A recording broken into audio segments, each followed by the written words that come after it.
Well, hello there, Maverick traders. This is Rob Reinhold. It is January 11th, and we had a day that was flat at the end of it, but definitely had some movement inside of it. In this session, we are going to check out the news of the day. We're going to take a look at all of the things that happened, and then we're going to look at where we are right here, right now. We have a saying at Maverick: don't trade the market you think it should be, the market you think you want it to be. Just trade the market that is, and that's why we use a scoring system to make sure that we are always just looking at technical analysis. And I've got 3 trades to share with you: 1 bull, 1 sideways, and 1 bear. Disclaimer. This video was created for professional stock and option traders. Maverick Trading is a proprietary trading firm that employs professional traders around the world. Our traders trade firm capital and keep 70 to 80% of profits they generate. All trades and analysis in this video are for professional traders only. If you are interested in becoming a professional trader for Maverick, click the apply button in the video description. Let's break down what happened today. So as I said, this day was a flat day. If you take a look at the numbers by the end of the day, you say, okay, not a lot happened. Actually, let's jump into the news that did happen. We had a major report, the CPI report. It came in a little bit hotter than expected. Expectations were 0.2 on the headline number, 0.2 on the core number, and both of those numbers came out at a 0.3. So what happened was the markets opened up weak. They opened up very weak. But the bond market, after a quick spike on the news, retreated the whole day and actually closed lower than the day started. That gave people in the equity markets a little bit of confidence that they could come in and be safe. By the end of the day, the Dow was flat, the S&P was flat, the Qs flat. The Russell was down, but at one point the Russell was down like 1.6%, and you can see it came all the way back. Oil and gold both had an up day because the dollar, that typically will spike along with bonds, it retreated as well.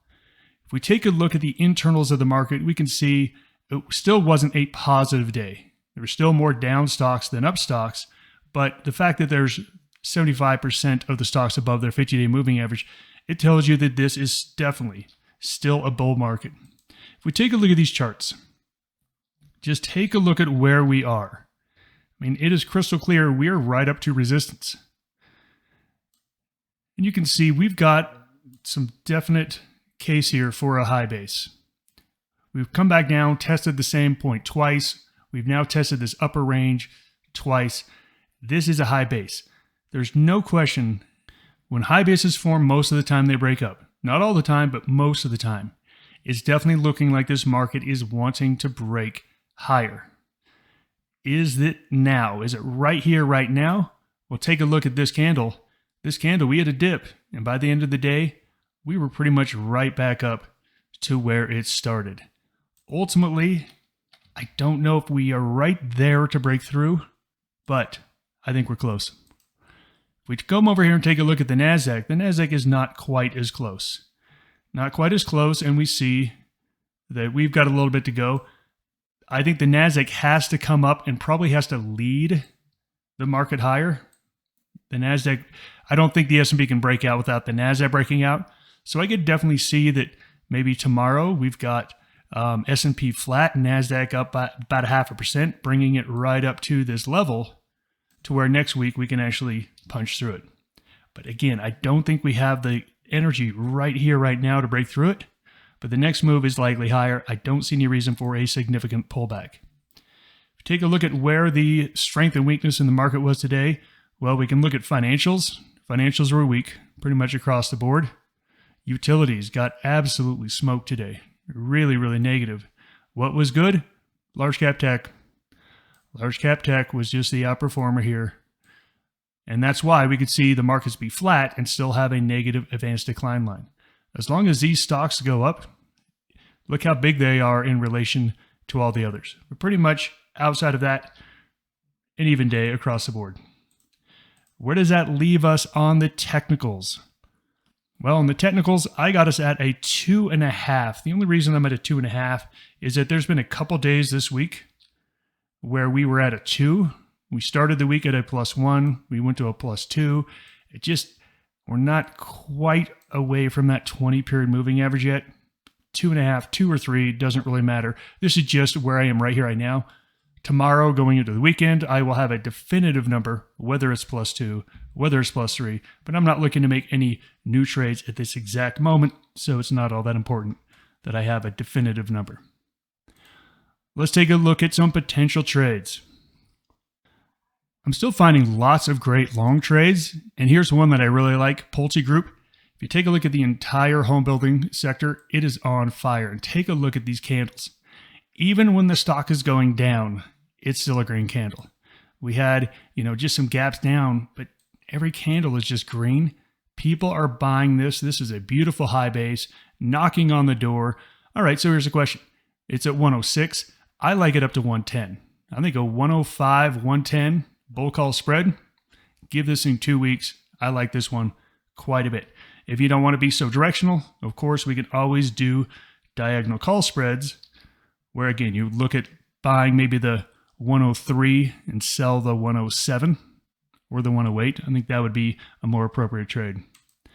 Next up on the sideways. Sideways was a little bit harder to find because pretty much everything has been trending very hard in November and December. So I wanted to find something that definitely didn't look like it was about to bounce up to a new high. And I came across this FCX, Freeport McMoran. Now I'm looking at this saying, okay, 39.50 where we had that gap. We could come down and fill that gap, maybe even all the way down to 39. But I don't think we're going to break out of the resistance at about 43.50. I think a butterfly right in this area looks really good. And frankly, I like where it is right now. So the question is, do we want to do a 41 butterfly? Meaning this is where we think it's going to close in 2 weeks, or do we want to do 42? I'm leaning a little bit more bullish here because the market is definitely more bullish than bearish. So I'm liking the 40, 42, 44 butterfly. That's going to be slightly bullish, but I think this is the area we want to be. That 39.50 looks like it should be some good support from this gap. So it could even come down and fill that gap. It's going to still bounce back up into our range and still look just fine. And on the short side, Palantir. Palantir, this is a technology stock, and you can see that we bounced up right into a resistance level, and we're now getting long upper shadows. Now, yes, today's candle was definitely more bullish by the end of the day. This one is not ready to short yet. We want to get a trigger. We want to get that nice fat red candle, but it's giving me all the signs that it's not as strong as the rest of the market. Look, if the market breaks out and runs, this thing's going to go higher. I get that. Most everything's going to go higher. But if the market has a little trouble around here, there's no reason why this thing can't simply go back down to the 16 area. And that's the trade I'm looking to make. The 16-17 bear call spread. You're going to get in about 60, 55, 60 cents as a credit. You're going to have 40 cents at risk. That's the trade. No reason to be looking for home runs here on the short side. The market is super, super strong. Let's talk about tomorrow. We do have the PPI report tomorrow. We got the CPI report today. It was hot, and the market fell back. The bond market fell back. The dollar fell back. The question is, if we get the PPI report, and it's a little bit hotter than expected. Yes, I expect the market to probably have a little bit of a down day tomorrow. But let's talk about if the PPI report is better than expected. Just think about this. If it's good news, we get probably a good rally and we do get a breakout in the market. Plus, we have earnings. We have fourth quarter earnings starting. We got all the banks, JP Morgan, Bank of America. Imagine that these companies come out, have very good earnings, very good news, and the PPI is good.